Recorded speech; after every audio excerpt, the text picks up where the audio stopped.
That was weak sauce. Love that for you. Blake Hawk, so athletic he f***ed up a hand clap. Hand-eye coordination of a fly.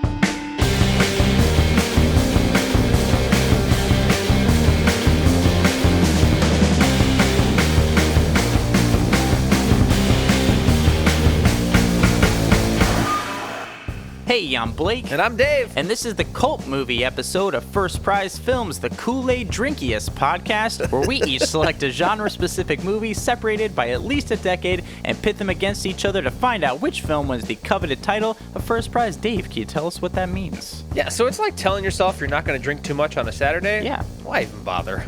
Today we are getting coerced into a cult with these cult horror movies. We are. I made Blake watch Midsommar, a movie about a Swedish cult that doesn't produce gummy fish for some reason. It's the never-ending mystery. Meanwhile, I made Dave watch 1973's The Wicker Man, a film that is decidedly not about a man making tasteful wicker furniture, and I'm pretty upset about it.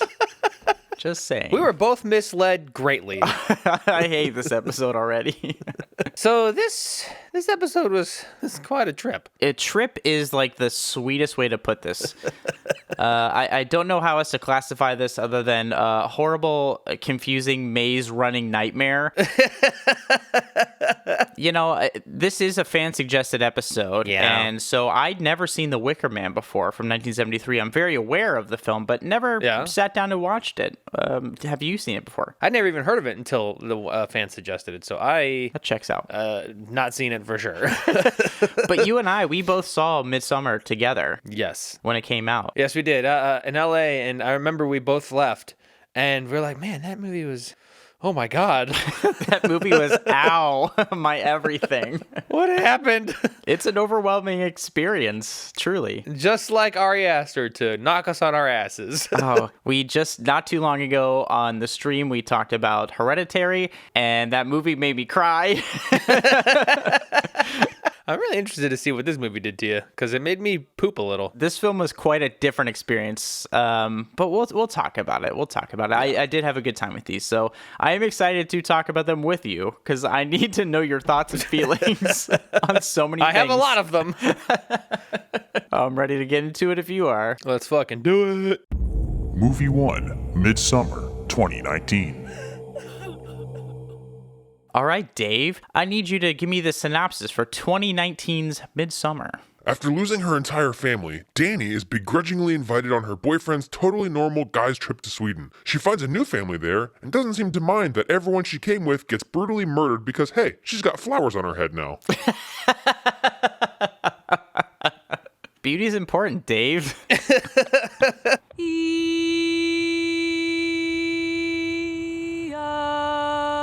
So we open to several images of a forest in winter, cold, gray, silent. Before the literal shit is scared out of me by a fucking phone ringing over and over and over before we hear a message over an answering machine. And it's this Dani person, and she's concerned over a weird email her sister sent, and she now can't get a hold of her. It's concerning. Oh, you're talking about the movie. I'm talking about the fact that usually I pee a little bit when things like this happen. It was a log. Just slid right out. Anyway, back to the movie. Love that for you. Hey, sweetie. What are you up to? So Dani, played by the wonderful, amazing Florence Pugh, gets guilt-tripped off of a ledge by her off-the-bat shithead boyfriend Christian. And then she's venting to like another friend about how Christian clearly wants to break up with her. You've been wanting out of this stupid relationship for like a year now, and then you can find a chick who actually likes sex. So now we see Christian out with his friends who are all just as shitty as he is. Some outwardly, some less outwardly shitty, but yes, all of them kind of suck. Yeah, they all suck a little bit. Hey. So then Dani calls and is just like scream crying when we cut to firefighters at her parents' house. Now, I feel like we have to do a trigger warning here because this movie has a very sensitive topic for a lot of people. It is suicide. So if you don't want to hear that, just fast forward like 15 seconds. Somewhere. So basically what happens is Dani's sister has turned on both cars in the parents' garage, taped hoses to the exhaust of the cars all the way through the house, to her parents' bedroom, and to her own face, killing all 3 of them. And we see all of it. Bro, the first time I saw this movie, I was like, fuck you, Ari Aster. Starting off with a horrific bang. It like really sets the tone for this movie. It's so dreary, and just talking about it now gave me goosebumps. It's a horrifying image that I hope to not revisit soon. So this movie is about to be super intense. I'm having a good time. So we cut to Christian and Danny at a party that Christian clearly doesn't want her to be at, when we find out that Christian has been keeping something from Danny. Of course. Sweden. I had no idea. I just decided today I wasn't keeping it from you. You already have a ticket.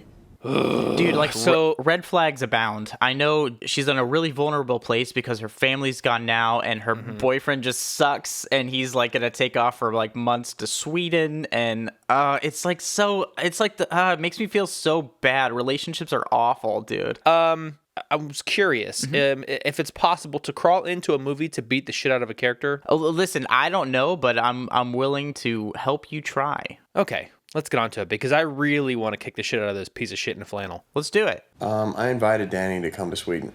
She's not actually going to come, but I invited her just to not make it weird.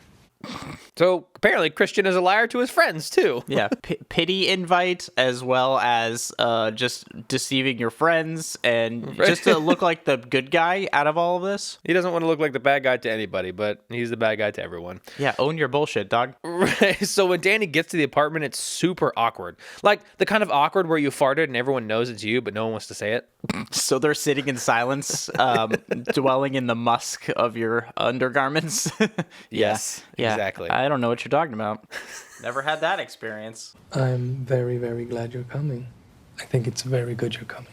Luckily, though, one of Christian's friends, Pele, is not an asshole. He is really creepy, though, and has very poor social skills because he brings up Danny's dead family and tries to relate, which causes Danny to panic her way into an airplane bathroom somehow. I also don't think Pele's creepy. I think he's Swedish, Dave. You're confusing the two. Did I say something different? Either way, I guess we're going to Sweden then. Perfect timing, by the way. We just took these 5 minutes ago. Haven't even started coming up yet. Oh, shit. So we have a quick pit stop right outside the town or village or whatever. Yeah. And Danny gets peer pressured into taking shrooms like it's fucking high school. And of course, it goes horribly for her. Oh, dude, it goes bad for her. And I had not done shrooms the first time I saw this movie. and now having this experience now, I'm like, I get it. Yeah. But you can also panic if you have somebody like Mark, one of Christian's friends, who comes along with them. Yes. Who's just kind of freaking out. Like, he's kind of having a bad trip, and he's just not the person to do psychedelics with. Danny? Sorry. I'm gonna go for a walk. Don't think that, you're fine. It's almost your birthday. You're okay. So among the things that Danny's freaking out about, she goes into like this outhouse thing and sees someone in like the mirror behind her, and then her face is distorted. But isn't that just like a normal mirror? That is like rule number 1. Don't look in the fucking mirror when you do shrooms. Totally. Did I mention it's also like 3 o'clock in the morning and the sun is out and it's like still fully daylight? What time is it? It's 9 p.m. What do you mean? That's unsettling as fuck. Yeah, same. Nope, I don't like that. You know what else I don't like? So this is the place. A tranquil and majestic Horga. The fucking people decked out in all white, just waiting for everyone who's walking through like this giant sun-shaped entrance to the village, and the weird, prolonged head-holding, eye-staring hugs some of them are giving out. Don't touch me, this is weird! I was fine with this. I would have gotten very deep into this movie before thinking anything was wrong. I'm an idiot. I would have gotten to this point being like, nope, I'm done. I'm out. I can't. I'm like, where can you get one of those sweet little frocks? I want one of those. That's I'm awesome. dragging you by the back of the shirt. Nope, we're leaving. Give me a bowl cut, Dave. Welcome to Horga and happy Midsommar. It has been 90 years since our last great feast, and it will be 90 years before our next. It's a long time without eating, but whatever. After a few quick introductions to Pele's family, we see a few not at all unsettling displays, including 2 old people and a torch, a dance running in a circle, and kids playing a game called Skin the Fool. Sure. Kid stuff. Red flag number 25, I guess. We also get to see a bunch of these like little like drawings and things like that that are really fun when watching it a second time because they tell a lot of the story that we're gonna see in these like little spooky drawings. Yeah. It's like a psychotic child's coloring book in a barn. What's that building over there? It's like a sacred temple, but no one's allowed in there. So the group is wandering around this village and they're taking it all in. The view, the weird stones with some ancient language, a weird building in the distance no one's allowed in, a random bear in a cage, a tapestry that shows a woman putting her pubes in a man's food to make him fall in love with her. You know, the usual stuff. It's Sweden. And who are your Makelings? Every midsummer we have this dance competition and the winner gets crowned. Pele explains the village's views on age, which are weird at best, and then who the May Queen is before it's time for some rest. You know, because tomorrow is the first of the big ceremonies. But Pele can't just explain what it is, because that would be too easy. No. So I guess we're just going to have to find out, Blake. Dude, I can't wait. I'm sure it's something with just dancing and chanting. Nothing crazy. No, super normal. I guarantee it. Dude, I'm so hungry. It's like they're trying to make it gross. Before the ceremony, though, we got to eat. Yeah. Silently, I guess. Oh, and it's some weird Swedish food, which I thought was just a red gummy fish, but I guess I'm wrong. No, it's meat. There's meatballs, I think. You've never been to an IKEA, Dave? Jesus. Mark sees a woman staring at him during dinner, but no time because the 2 old people with torches from earlier are doing creepy chanting and breath stuff. Yeah. Which I guess means it's ceremony time. Man, this is going to be really wholesome. I went to a meditation once, and I'm pretty sure it's going to be exactly like that. Exactly the same.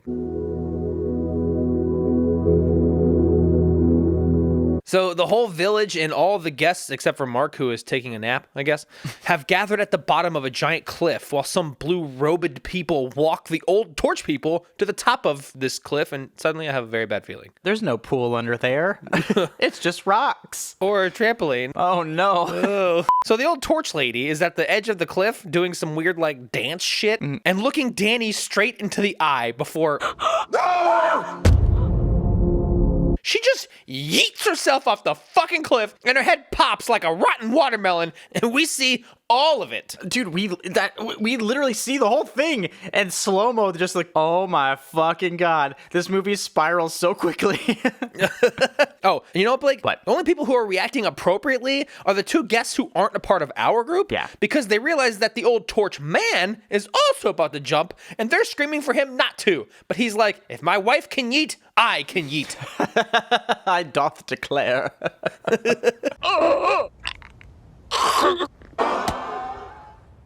But old torch man jumped wrong, and they watermelon his head with a giant fucking cartoon mallet. It's literally an Acme brand mallet.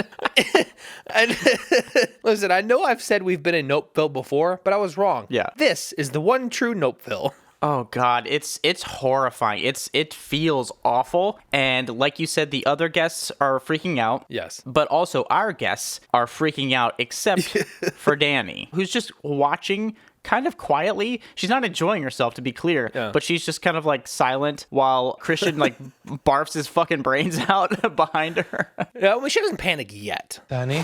I'm really sorry, Pele. Thank you for inviting me, but I really have to go. Now she's obviously freaked the fuck out, and Pele tries to relate to her again about dead parents, while also saying, hey, listen, I know you don't have a family, but you can have one here. P.S. Your boyfriend's a dick and you deserve better. Oh, yeah. I thought when I first saw this that Pele was kind of trying to like make his like move and stuff. Not so much here. No, he's really just trying to say, hey, you deserve better than this. And suddenly I'm Team Pele. Yeah, me too. I like this guy. So after all the cliff yeeting, Danny obviously has a horrific nightmare about the old torch couple and her family that's for sure going to give me nightmares. Yeah. Before we see one of the younger women sneak over to Christian's bed and put something underneath it. I bet it's something very cute and not harmful at all. Totally. That's a love room. It casts a love spell. Oh. Well, see, cute. right? Sure. That's cute. Maybe not in this context. No, but either way, it's tomorrow, and now we find out that Pele's sister Maya, who just got licensed to fuck from the elders, is taking a liking to Christian. Oh, and also Mark is just fucking everything up. No! That tree is tied to all of our dead. I just had to pee. I didn't know it was special. I hate Mark so fucking much. I hate this dude so fucking much. Like, he is unequivocally the worst friend out of all of this. Everybody's, like, kind of more insidiously shitty. This dude is just outwardly pissing on people's ancestral trees. Like, what, bro? I don't even know. Whatever, I had to pee. I've been drinking all this mushroom tea, and I just want to piss on your ashes. Like, it's... Oh, this guy I hate him so much. Okay, so from where they were at to the tree, it's equidistant to an outhouse. Yeah, true. But also the fucking woods right behind you. He just has his dick out, I guess, just pissing in the open on a tree. Like, dude, whatever. But while Mark is treating himself to a dead ancestor desecration, we find out that one of the two guests not from our group just left without telling his fiance. Makes sense. Oh, and also Christian is asking about incest. Oh, no. What are we making here? Meat tarts. Danny is helping the village woman make the lesser-known breakfast pastry. Josh is getting a cult history. Josh is getting a cult history lesson, which includes the very important lesson of don't take any fucking pictures, you asshole. Yeah. Oh, also, sometimes people just scream in the distance. Don't worry about it. Just don't ask any questions. It's just screaming happens. Just shut up. Fuck, yep, that's her. Hey. Oh, great, she's walking away. Also, Mark is looking for that woman who definitely wants a piece of his sweet, sweet bod. At least that's what I imagine him thinking. He was talking before we got to Sweden. He was talking about banging a bunch of Swedish chicks and how everybody's hot there and stuff like that. Yeah. I hope this guy gets his dick ripped off. Has anyone seen Connie? After figuring out that the other guest not in our group also left without saying, it's meat tart time. Yum. Oh, sorry, for Christian, it's pube tart time. No, less yum. Oh my god, dude, what the fuck? Also, Mark's stalker lady finally approaches him to go fuck in the woods, I guess. I don't know. Finally, this is going to be great for him, I'm sure. Well, I don't know, because we don't get to see anything, because now it's the middle of the day-ish night. I don't know, whatever. Everyone's sleeping. I'm confused. And Josh decides to commit a little bit of light blasphemy. He sneaks off to the sacred book room that they have and just starts taking pictures of every page that he can find. Yeah. When suddenly... What the fuck, Mark? What are you doing? Close the door. We're not supposed to be in here. Josh gets super donked on the head by someone with the cartoon mallet, and someone else with his dick out is wearing Mark's face. It's, Sweden.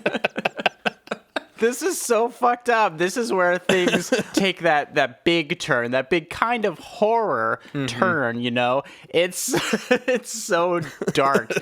Lots of donking, lots of skin wearing, lots of blood. There's also an incest teenager here. Well, Christian was right, I guess. And as if that wasn't bad enough, the sacred book that Josh was taking pictures of has gone missing in the morning, and Christian just chucks the now missing Josh under the bus and denounces friendship like the piece of shit he is. And if he did take that book, I just pray you understand we don't associate as friends of his or collaborators or anything. He fucking noped out of that. So I'd be so embarrassed if we were to be associated with anything like this. And this guy, I barely even knew him. And I'm like, and Danny's face the whole time, she's like, bitch, are you for real?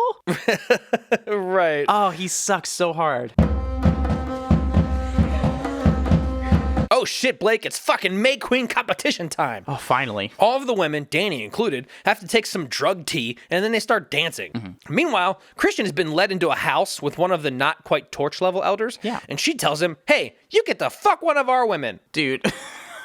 This scene is so uncomfortable because it's just Christian and this lady in two chairs facing each other, and she isn't saying anything. No. He's like, and he kind of starts talking out of uncomfortable silence, and she goes, no, I want you to fuck my daughter or whatever. And it's like, nope, everything feels bad. Right. I'm done with this movie. So Christian goes to watch the May Queen dancing, and I guess think about it. You are our May Queen. Me? Yes. Why? You won. Oh, hell, Queen Danny. I'm all about it. Woo. Especially since Christian fucking won't. Yeah, me too. And Danny looks like she's having a good time. And I don't blame her. That's what I'm saying. She's so happy. She looks over and Christian's just kind of like fumbling with his fingers and stuff. But the rest of the community are like doing their weird little handshakey praise thing. Like, ha. Yeah, that's ASL clapping. Oh, really? I did not know that. Mom? As they lead her away and cover her in flower garments while everyone's congratulating her and whatnot, her fucking mom just walks by. But you know what? We can't focus on the dead ghost mom because it's dinner time. Yeah, yum. Harry? What for? It's tradition for good luck. What? And you must eat it whole. Now, Christian, who's having a very rough trip, realizes that Maya, the lady that wants to fuck him, has gone off by herself, staring at him the whole time, which is not sexy. It's fucking creepy. Someone tell her, please. Yeah, Christian got given some of this drug tea, this like mushroom tea, and he's having a bad trip. Oh, and so he's just like, and they tell him, it's fine, it'll lower your inhibitions and all this stuff. And I was like, that's a red flag. Oh, yeah. That's a red flag. You should not take drugs. Of all people. But listen, if Blake's saying not to take drugs, you know something's horribly wrong. Either way, though, it's crop blessing time or something. Now it's traditional for the May Queen to bless our crops and livestock. That's what I said. Anyway, now someone has spread a flower path straight to Christian, who is like, ugh, fine, I guess I'll fuck this lady. And they get him dressed in some white garb matching everybody else's. And then they make him smell what I can only assume is Viagra mist before he is led into a room with Maya, who's laying naked in the middle of the floor with 12 fully naked women humming in a semicircle behind her. It's good. And I'm glad he huffed that boner fog because he's gonna need it.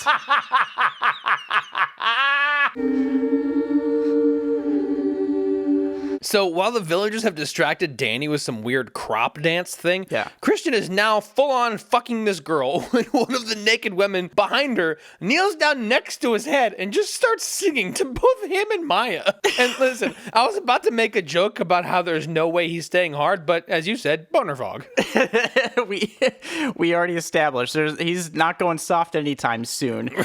But luckily, one of the women there also wants to help. She gets behind Christian and just starts pushing him into Maya. Just gives like, here you go, a little helping hand. Oh my god. And don't do that. They start fucking chanting as Danny's caravan returns. What's that? That's not for us. And of course, Danny can't leave well enough alone, so she goes to investigate the sex humming through a literal keyhole and obviously sees her boyfriend fucking some Swedish chick, and this sends her into a quick panic sesh. Just a little one. but since she's part of this cult now, family, all of the women decide to panic with her. I love this scene. They're like empathizing with her and they're screaming with her and like they're helping her like absorb her pain and stuff. It's such a good scene and it's actually really emotional. It really is, but you know what? Enough of Danny's freak out. Let's go have a freak out with Christian. Oh, yes. And what amounts to be probably the single greatest case of post-nut clarity, Christian is now running around the village, dick flopping about. Oh, yeah. And he stumbles upon Josh's leg sticking out of the ground before he makes his way into a shed where the guy who left his fiance is strung up with his back flayed open and his lungs, which are still breathing, by the way, are outside of him. But right as Christian is getting his eyes close to dude who's, I guess, not dead's eyes, knock, it's the fucking village men. Not the village people, to be clear. Village men. Yeah. These guys do not fuck around. Or, well, they do wear costumes. Yeah, they fuck around a little bit. Kristen, there you are. Listen, you can't speak. You can't move. After the men knock Christian out with some sort of paralyzing drug mist, which I guess is the opposite of boner fog, Danny is now seated in a flower chair. Like, literally, only her head is sticking out, which, I mean, can't be comfortable. No. Wait, what did that lady just say? 9 in all, to die and be reborn in the great cycle. Oh. Wait. Hold on. So we're just getting right into sacrifice. Yeah, we've made the leap. Well, we officially jumped the shark. Or we officially jumped the bear? There's a bear. There's a bear in here somewhere. But you know what? As May Queen, Danny gets to decide who the 9th person is to die. Oh, cool. And for the first time in this entire movie, she makes the correct decision. Christian finally gets what's coming to him. They put him in the corpse of that bear in the cage from earlier. Yes! And they put him and all of the other dead people and 2 live village volunteers in that sacred yellow triangle building from earlier. Renar vi oss från våra mest oheliga affekter.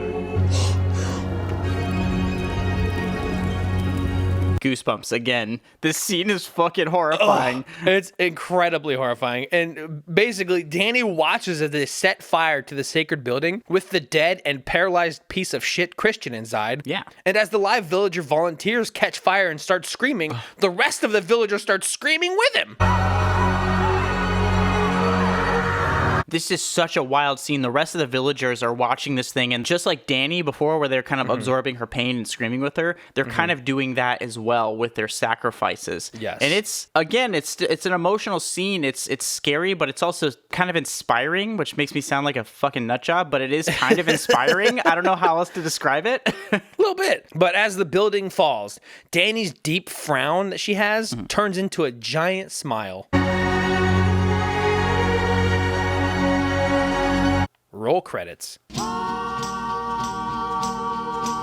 Dude, this film is a roller coaster. An absolute roller coaster. And I love it. And you know what the thing is with Hereditary? Yeah. When I left that movie, I felt awful for a couple days. And this movie is cathartic. I can tell you, as a survivor of abuse, this movie made me feel so fucking good because she gets to do what nobody ever gets to do, and she gets to fucking watch the person who's made her life absolute shit. Get what's coming to them. No, absolutely. And I feel like all of Christian's friends kind of represent different parts of like bad men. Oh, yeah. And to see them all just set on fucking fire, it is truly uplifting. I don't know how else to describe it without sounding like a fucking psycho, but it is a joyous, cathartic film. Yeah, and it's so crazy that I think the creepiest part of this movie is the fact that we are happy at the end of it. It is. It like flips the mirror onto you, and it's like, look at you. Look at that smile, you fucking weirdo. But this is for you. This movie's for you. And I felt that. Life takes weird turns. We've all been through some shit. Oh, yeah. And this film reflects a lot of this. As hard as it was to stomach getting into this, it pays off in the most tremendous way. I agree 100%. This movie fucked me up the first time I saw it, and the second time, it fucked me up a little bit. But at the end, I'm just like, yes. Right? I had more of a journey with this emotionally the second time than I thought I would. Honestly. Yeah. Which, again, I don't want to keep referencing Hereditary, but the second time I watched that, it was definitely more of an emotional journey. This one is all over the map for me. It really made me run the gamut of emotions, and I love it. I think it nails exactly what it set out to do. Yes. And which is make me smile like a serial killer. But whatever, it did it, and I'm fine with that. I accept that. I agree, and we could talk all day long about this fantastic movie, but we gotta get to your movie here. We have another fantastic movie to get to from 40, 50 fucking years ago. A little movie called The Wicker Man. Movie 2, The Wicker Man, 1973. All right, man. We had a lot of fun somehow with the last one, so let's have some fun somehow with this one. Give me the synopsis for The Wicker Man. When an uber-religious virgin, who also happens to be a cop, comes to an island of sex weirdos, he looks into a mysterious disappearance of a young girl. Will he bite off more than he can chew, or will he bite off the appropriate amount and choke anyway? Oh, I love that. We open to Police Sergeant Howie singing his little heart out in church. I say little, but he's actually a middle-aged man, and it's a little uncomfortable, but I guess he's a good man, and he's very devout and goes to church, even though it's the scariest church straight out of my nightmares. I mean, we're hopping right into the cult off the bat. Oh, sorry, that's church, my bad. We're going to get into that. Yep. But do keep this religious bit in mind, because it motivates Howie to be a total asshole later. Oh, totally. To see me through the barley. And now that we've gotten to our opening credits, created by everyone's great aunt who discovered PowerPoint, I gotta say, it's a nitpick, I know, but the typography here is offensive to my sensibilities. Yeah, everything so far is. It's off-putting, I'm just saying. But luckily/unluckily, that same great aunt also chose our opening folk music, and I regret this movie. This is Summer Isle, is it not? It is, sir. Now, would you send the dinghy, please? I'm afraid it can't be done, sir. This is private property. You can't land here without written permission. So Howie lands a police plane in the waters near Summer Isle, which is like a private island community in Scotland. But Howie isn't taking a vacation from his scary church. He's here on official police business, Dave. He was sent some like weird anonymous letter with a picture reporting that there's a missing girl on Summer Isle, and he's here to find her. You know her. Her name is Rowan Morrison. So the men that Howie first meets have never heard or seen anybody named Rowan Morrison, even after he shows them a picture of her. But guess what? What? There's a lady with the same last name who runs the combo post office sweet shop, I guess. and since all Morrisons are related, apparently, it seems like a promising lead for Howie to track down. Well, I mean, yeah, Morrison on a tiny island. Why not? Well, I'll talk about this later, but we don't know how tiny this is because apparently there's a lot of people while also simultaneously there being nobody on this island. It all depends on the scene or what they're trying to get across. Nobody talks to each other, but there's only 100 people there, but maybe it's more, but I don't know. We don't know. All I can think about is the weird goat head chocolate that was in the window. It looks yummy, though. Culty. Making inquiries about your daughter. We understand that she's missing. My daughter? And that's her. Never. When Howie shows Mrs. Morrison the picture of Rowan, she's like, bitch, I think I would have remembered if I pushed that thing out. Mrs. Morrison instead shows Howie her other daughter, and they draw a cute little rabbit painting together. It's weird. It's very off-putting. But after a hard day of flying to an island to talk to two people, Howie's tired, boy. He's got to get some rest. He stops at the lazily named Green Man Inn. Now, I'm quite obviously not going to get back to the mainland tonight, so I wanted he had a room and a bite of supper I could have. I mean, could you manage that?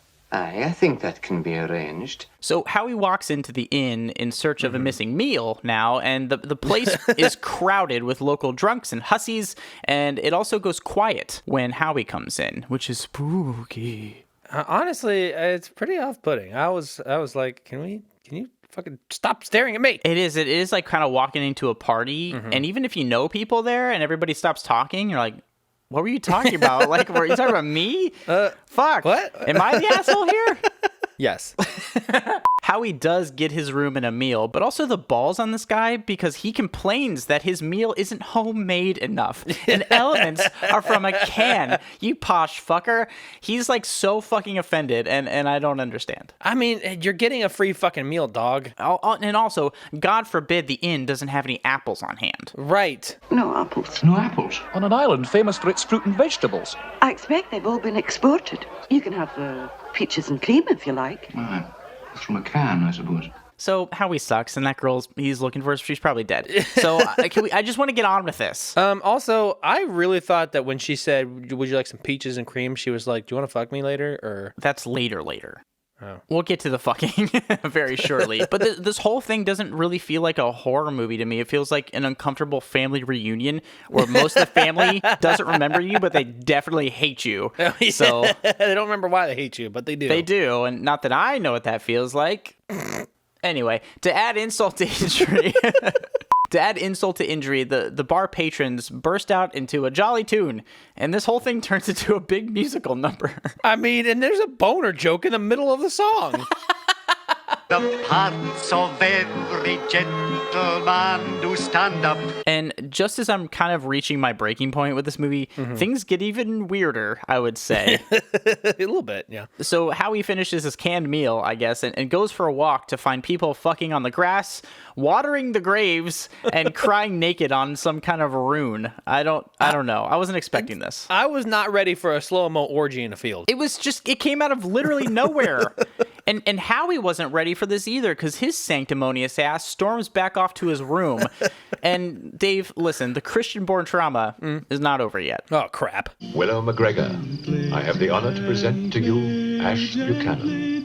Come up, Ash Buchanan. Outside of the inn, a man known as Lord Summer Isle, played by the magnificent Christopher Lee, sends a boy up to the innkeeper's daughter's room to have sex with her.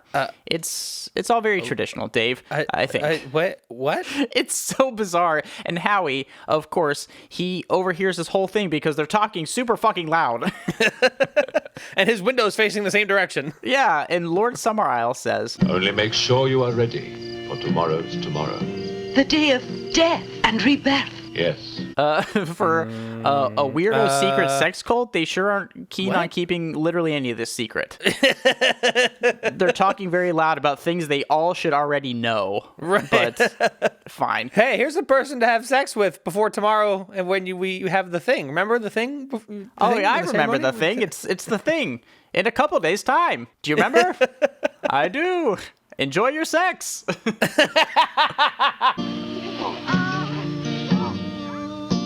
Listen, Howie, he's a sensitive boy, right? So he prays next to his bed like a child, and he tries to earmuff his way through the night of Olympic fucking. It's true. But honestly, can he just masturbate like a real adult? Yeah, stop being weird about it, dude. Come on. There's people fucking jerk off. Luckily, to all of our surprise, Howie's mortal soul survives the night of nearby fornication. Shocking. And he's on to investigate the school because surely they have heard of a child named Rowan Morrison. Sure, probably. I don't know. We're going to find out soon because when Howie gets there, the boys of the school run around a maypole singing that weird-ass song that I just played, you know? Yeah. But the girls, you know what they're learning about? Dicks. Why? Why are we learning about dicks? Howie has the same question. Daisy, will you tell us what it is, please, that the maypole represents? That is simple. It is the image of the penis. And speaking of dicks, Howie runs into the school to stop all this talk of pee-pees because I can't imagine he calls it by its like biological name. Absolutely But not. he has to stop this. But the teacher explains that this whole thing is part of their belief system and all the children learn about it. So Howie clutches his pearls and goes on to ask the kids about the missing girl, Rowan. She should have been a classmate of theirs, right? Sure. I don't know. Fair question. Now, do any of you recognize either the name or the photograph? No. Howie, of course, doesn't believe them and finally discovers on the class registry list the name Rowan Morrison. So she does exist. Apparently. But where is she, Dave? Not in her desk. There's a beetle in there. Oh, that is really weird. But luckily the teacher explains about Rowan. Kind of. Nobody was lying. If Rowan Morrison existed, we would know of her. You mean she doesn't exist? She's dead? You would say so. Okay, so she's dead then? Listen, I mean, the teacher is teaching mating, but she's practicing semantics.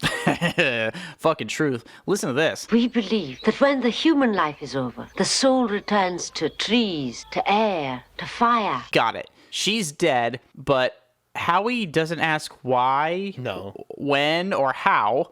He just lectures her about his own belief system. He lectures her about Christianity. What kind of fucking police officer is this guy? I mean, he's more concerned with the fact that there's no Jesus here than there is that the girl's dead. Where is the rotting body of Rowan Morrison? Why, where you'd expect it to be, in the earth. Howie at least learns the fact that she is buried in the former churchyard, so he visits the burial grounds and just puts up his own makeshift cross instead of respecting anybody else's beliefs. What a fucking dickhead. Like modern day crusader, this guy is. But once Howie is here, he meets the groundskeeper. Actually, he's either the groundskeeper or the undertaker. I don't know how the society works. I thought you were talking about the woman breastfeeding her baby there for a second. That was also just, I don't know why anything happens in this movie. I don't know. How long has she been dead? 6 or 7 months. Okay, so now people do remember Rowan Morrison, but not her own mother, maybe?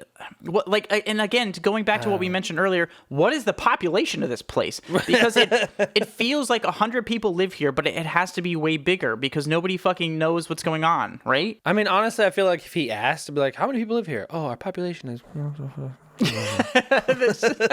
A truck happens to pass right at that exact moment. Howie's like, damn, it's like that was my Monty one Python shot. sketch.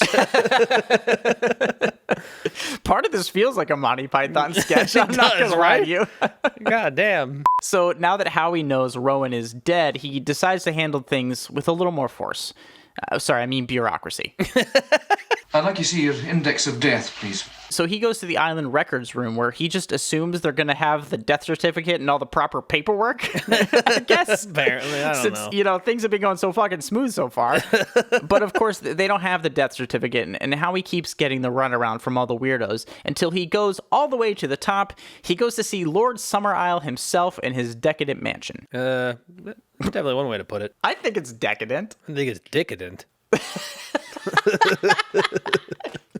On brand. You suspect foul play. I suspect murder and conspiracy to murder. So for as much as Howie's a fucking doofus and a prude, he actually does have a point here. I would definitely suspect murder as well. Oh, yeah, 100%. Like at this point in the movie, what did you think was going on? I thought that they murdered this girl and were just toying with the cop about it. Just for fun? Just for funsies. Yeah, I guess the entertainment on an isolated island is kind of lacking, so they just play a little treasure hunt kind of thing with a cop. Maybe try to get him to lose his mind.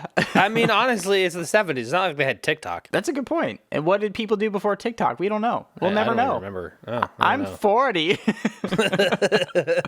But as we know, Howie really wants to solve this murder, but he's also really hung up on the naked people dancing thing he sees going on outside. I mean, I would be too. But not in a bad way.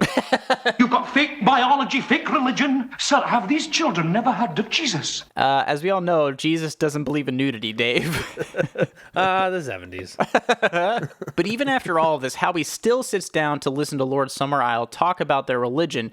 And apparently this all started in the 1860s when Lord Summerisle's equally bizarre grandpa bought the island and had people pray to pagan old gods for abundant fruit and veggies and stuff. I'm sure that worked out great. Yeah, seems to have worked out just perfectly okay. That sounds like sarcasm, but actually it did work out really well. They're known for their fruits and vegetables. They're famous, so they know what's going on. Oh, yeah. Probably. Either way, now that we got all that fucking exposition out of the way, Howie, he just wants one thing. Jesus? Close. Jesus' dick. A dead body. Oh. Now, sir, if I may have your permission to exhume the body of Rowan Morrison. So inside the casket that Howie exhumes, they find not the body of Rowan Morrison, they find a rabbit. And it's not even like decayed. If it's been in there for 6 or 7 months, what's like the humidity and the temperature in there? Is it like a preserving kind of thing? I don't know. None of this makes sense. I don't know. Looks delicious though. But Howie... After all this stuff going on, Howie is like exhausted with all the trickery, as am I. I just get on with it. Howie wants to go back to the mainland and report it, but instead he decides to break into a photo lab, locate negatives, turn on the enlarger, mix the chemicals, and fully develop a photo to finally... He finally discovers something horrifying. Except not really. Oh. That's hardly any produce. Basically, he finds that Rowan was last year's May Queen, but in the picture, instead of being surrounded by a traditionally huge harvest hall or whatever, there's barely anything, and I'll let Howie give you the rest of the exposition. Oh, crap. Well, that's it. The crops failed, and it's Rowan. Rowan and the crops failed. Sacrifice. If you weren't following that, Dave, Howie told himself out loud during his illegal search and photo development that he thinks the people of the island blame Rowan for the low crop yield and will sacrifice her for next year's harvest. Guess what else? May Day is tomorrow. He tells us in more exposition that he thinks that May Day is when they're going to sacrifice her. So I hope you're taking notes because there's a lot going on. Sure. Howie tries to leave the island right before the sacrificial May Day celebration to get help, but his boat/plane is mysteriously not working anymore. I wonder why. Oh, no. Guess he's got to stay after all. And I also guess the island doesn't have telephones or radios or any other means of communication with the outside world. No. On to the third act. This year, a holy sacrifice will be offered up jointly to Nuada, our most sacred god of the sun, and to Avalanau, the beloved goddess of our orchards. You heard it loud and clear from the mouth of Lord Summerisle. In costume, the town will process like a parade, and when they finish, they'll offer up a sacrifice. Oh. Yeah, it's gonna be fine. I know this song and dance very well. Heathens. Bloody heathens. Now we get a sick montage of Howie breaking and entering into homes, looking for Rowan, I guess, but finding all sorts of strange people in masks, naked women, and oddly shaped bread. And then he just takes a nap. I mean, honestly, seeing that many boobs would put me out of commission, too. System overload. But Howie's a light sleeper, thank God, and in his nap, he overhears the innkeeper and his daughter talking about keeping Howie from their procession, so Howie, king of the altar boys, he has to hop into action here. Yes. He knocks out the innkeeper and steals his costume for the procession. He's playing the character known as the Fool, and I gotta say, Dave, it feels a little foreshadowy. Yeah, very on brand. Very on brand. So the procession is on, and everyone is dressed strangely, as well as like wearing animal masks. Yes. And I have to say, like, legitimately, these animal masks are creepy. Why? You can't even be like cute about it? Nope. All scary all the time here on Summer Isle. Apparently, fuck. Anyway, the parade of weirdos get all the way down to the sea without incident when Lord Summer Isle declares, And now for our more dreadful sacrifice, to those who command the fruit of the earth. Howie, in costume, turns to see none other than Rowan. She's tied up by a cave, ripe for sacrifice, Dave. It's a cave-ifice. Sacre cave. I don't know. Howie's not going to let it happen either way, because he's a cop after all, and also something about Jesus, probably. Something scripture. Hurry, mister, please! I don't like it here! They're coming! Howie unties Rowan, and they escape into the cave, so cue the chase music. We can escape through the cave! I know the way! Wait, what's happening? Howie and Rowan, to be clear, are running from literal child murderers, and we get this super chill 70s psychedelic jam for music. They're like running through the caves. It's like... And I'm like, what? Why? Come on. Oh, whatever. Read the room. We have some stuff to get to, so I can't dwell on this too long, because they find an exit through the top of the caves, only to find Lord Summer Isle waiting for them at the top. Oh, no, I did not see that coming. Actually, I really didn't. It was a setup, Dave. Rowan was in on it the whole time, and you know what time it is? Oh, is it? It's exposition time. You came here to find Rowan Morrison, but it is we who have found you and brought you here, and controlled your every thought and action since you arrived. Oh, that's why everyone's so fucking outwardly insane. Got it. Principally, we persuaded you to think that Rowan Morrison was being held as a sacrifice because our crops failed last year. That must not happen again. The most acceptable sacrifice that lies in our power. The right kind of adult. What do you mean, right kind of adult? You, Sergeant, are the right kind of adult. There's a lot going on here, and we don't have the fucking time for it, Dave. No, but we don't. If we're comparing notes here, this entire film has been a setup to get a certain kind of person like Howie to the island to sacrifice them for the crops. Am I right? Yes. They needed a Christian boner cop. Got it. Christian boner cop. That's exactly what the words say in their doctrine. Yes. Mm-hmm. Okay, just checking with you. Come. It is time to keep your appointment with the Wicker Man. Oh, God! Oh, Jesus Christ! I got so deep in this film, I forgot about the whole title of it. I'm like, they waited to the end to say the title. We finally get to meet the Wicker Man, and it looks fucking dope. It's essentially a large wooden cage shaped like a man, filled with animal sacrifices, and now a Howie-shaped sacrifice. Also, I know you were really irritated about the fact that they didn't make wicker furniture, but they quite literally had a Wicker Man. I mean, it's furniture in a way. It's like death furniture. The last furniture you'll ever own. But Howie, he tries to argue with the people that their religion is dumb while also yelling about his own religion. And I'm like, bro, give it up. You're going to be a Howie kebab no matter what. Just relax. And this is a pot kill situation for sure. Mighty God of the sun, bountiful goddess of our orchards, accept our sacrifice and make our blossoms fruit. And I don't know about you, Dave, but I'm starting to think this whole sacrifice thing is actually going to work for the island. It sounds nice, and it's probably going to work. Because, I mean, listen, Howie sucks. Of course. And I like some good fresh apples. So I'm Team Summer Isle at this point. Yeah, and there's been boobs, so I'm in. And they have dope tunes. Anyway, Howie burns alive, praying to his own god, while we get this sick shot of the Wicker Man collapsing to reveal the setting sun behind it. Roll credits.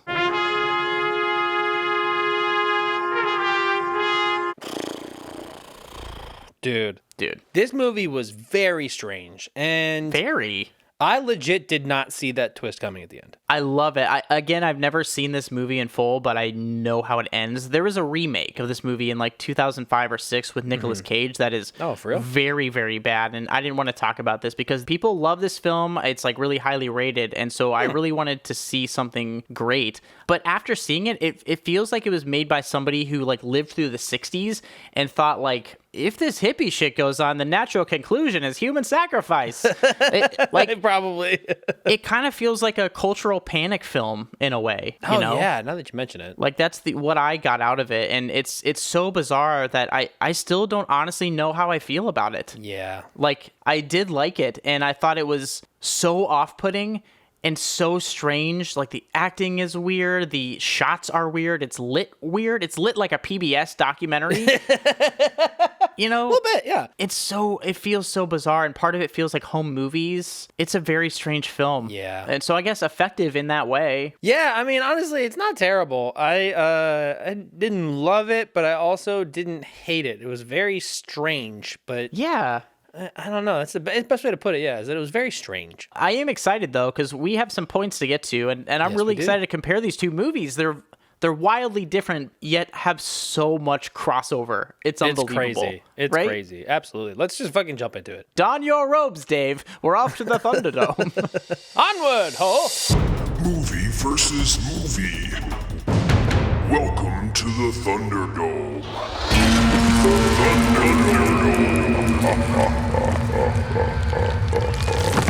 This place fucking rules. All right, Dave, now that we've reached what is surely the worst version of the afterlife, we're back in the Thunderdome. Let's fucking hop into it, dude. I can't wait to battle you on this. Yes, before we watch these movies, Dave, you and we decided on 5 things that we both agree make a good genre movie, in this case, cult movies. So let's go through them. Let's do it. Number 1, we need an outsider or outsiders in a new world. It's like a fish out of water, but scarier. Number 2, we need mysterious and unsettling traditions. Who are these people and what the hell are they doing? Number 3, we need character indoctrination. Wait, am I in a cult now? Number 4, we need a slow burning plot. Just slowly turning up the creepometer, huh? And number 5, we need a shocking ending. Okay, but seriously, what the fuck just happened?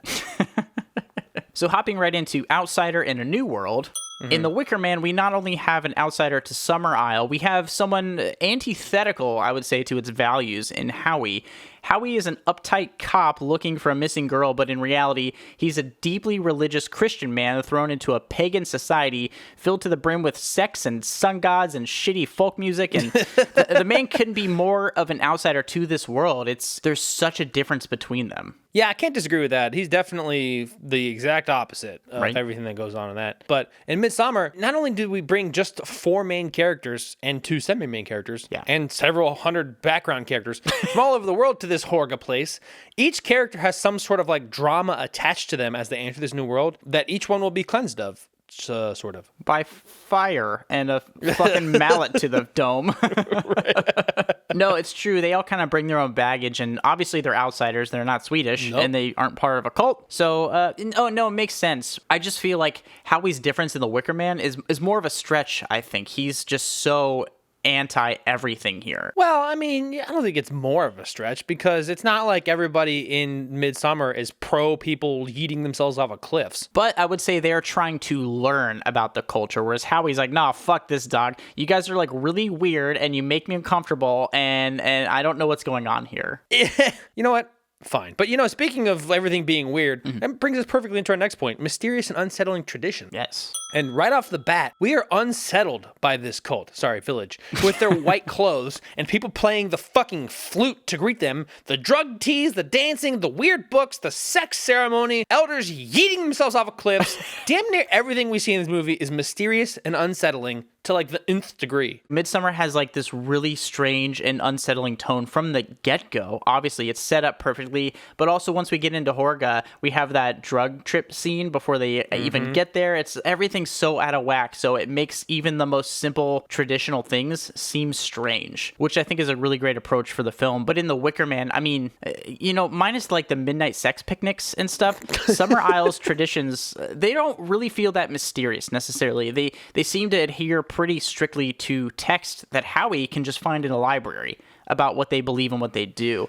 But true. the way people act about those things and how they conduct themselves is deeply unsettling. Yeah. And I mean, again, everyone is breaking out into song, children discussing phallic symbols, there's buried rabbits. Don't get me started on the hand-shaped candle. We didn't even talk about it.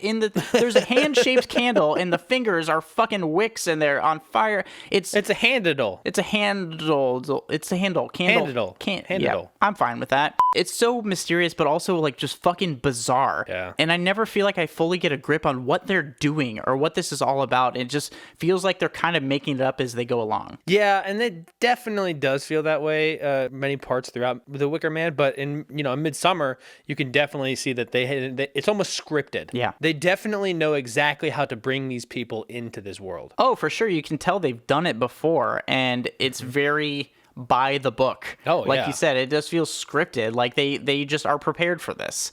And they really bring those characters into that world, into Horga, very succinctly.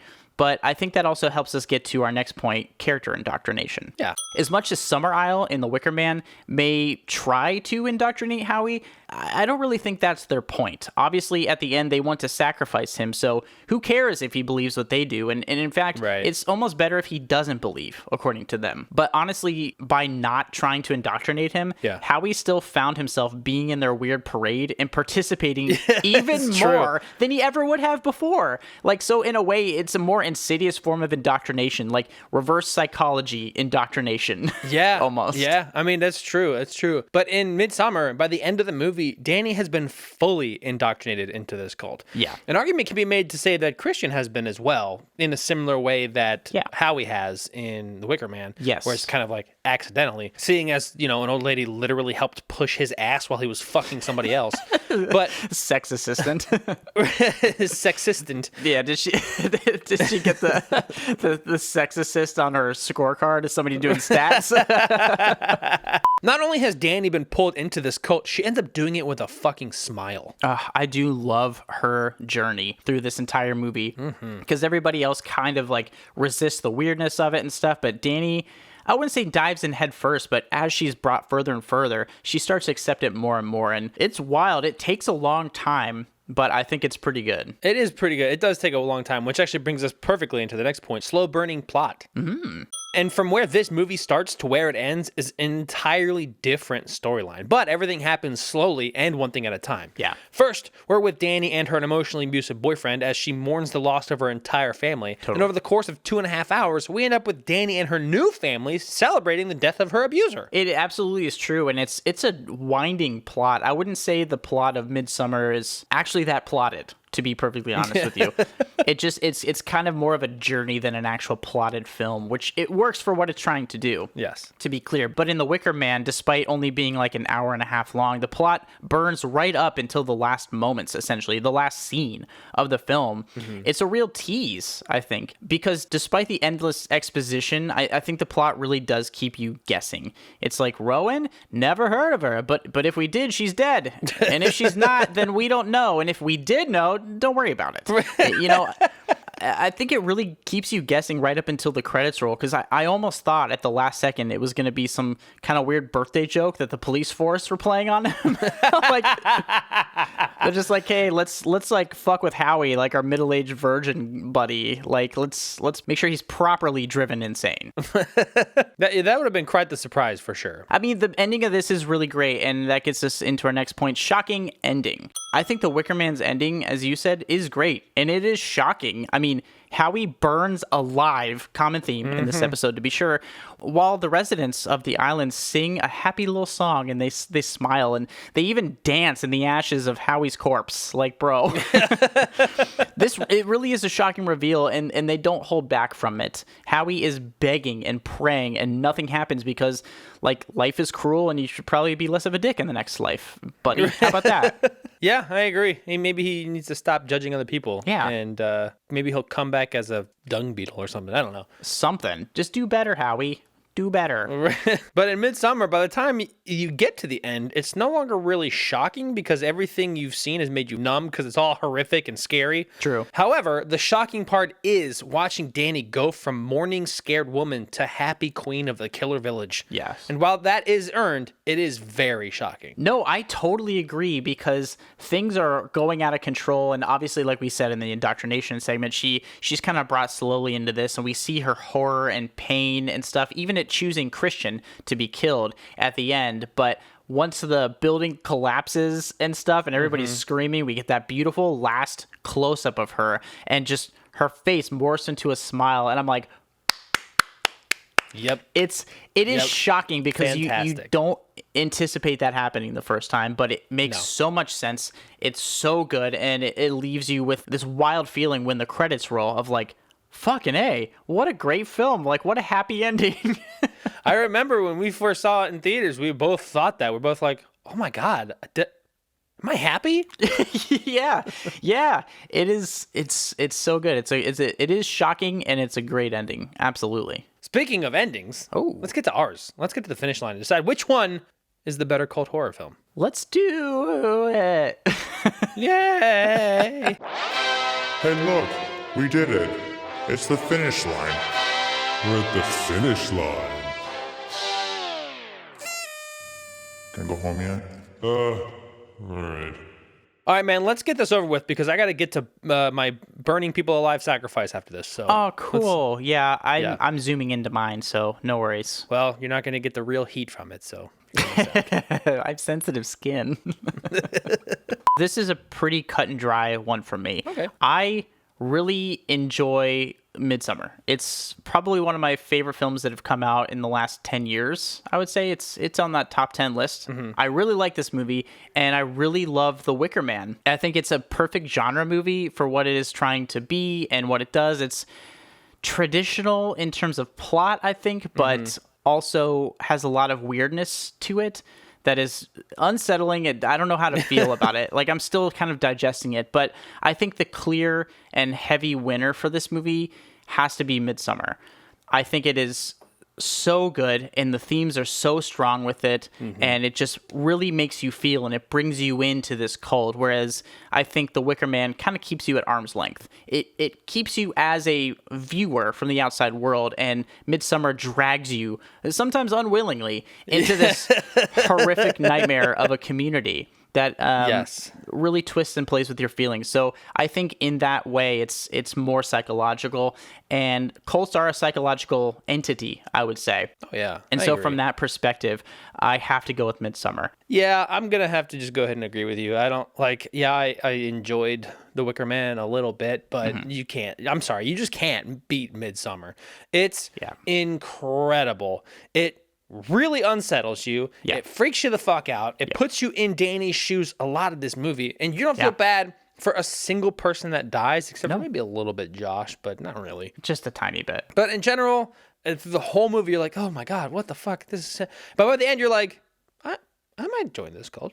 Yeah, it sounds nice. Like, don't be an asshole, and you're gonna be fine. You're gonna be fine. So, no, I agree. I think Midsommar is the clear winner for first prize film this episode. I do think people should watch The Wicker Man. It's not a dislike for me. It's more of I need more time to digest it, and I think I need to see it again. But I don't know if I want to. I said you can. I'm good. Yeah, I don't know how to feel about it. I understand why people love this movie, and especially at the time in the 70s. Like you said, you were surprised by the ending and how it ended. Yes. I think in the 70s, it definitely fucked people up because there's a lot of stuff going on here. So yeah, glad we're in agreement. It feels good, Dave. I mean, it's very rare this season. It kind of is. We've been butting heads this season, but there's a lot of great stuff we've done before and a lot of great stuff coming up that I honestly don't know how I'm going to feel about. So drama will ensue, I guarantee it. Yes, I can't wait. There's a lot of movies that you kind of fucked yourself on here. Oh, yeah. No, I took the L a lot and will continue to this season. It's terrible. You're making me choose between my babies. You love to see it. You really love to see it. Hey, First Prize listeners, thanks for tuning in this week. Thanks for joining a cult with us. Ooh. If you enjoyed this episode, if you enjoyed hearing us question our entire realities, Consider subscribing to our socials. It's at First Prize Pod on all platforms, and that includes Facebook, Twitter, Instagram. We're on TikTok and YouTube as well. Also, don't forget to check out our website. It's firstprizefilms.com. Yep, we do this for free because we chug the Kool-Aide and worldly possessions mean nothing to us anymore.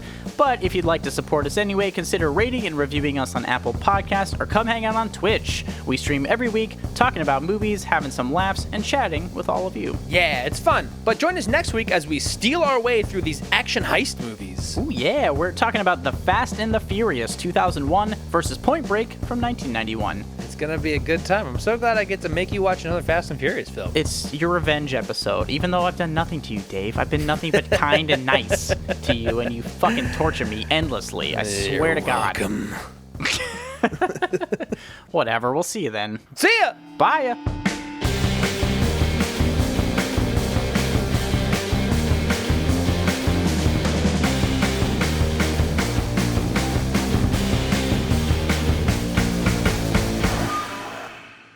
We're gonna have to put that on a t-shirt. I'm so glad he huffed the boner fog.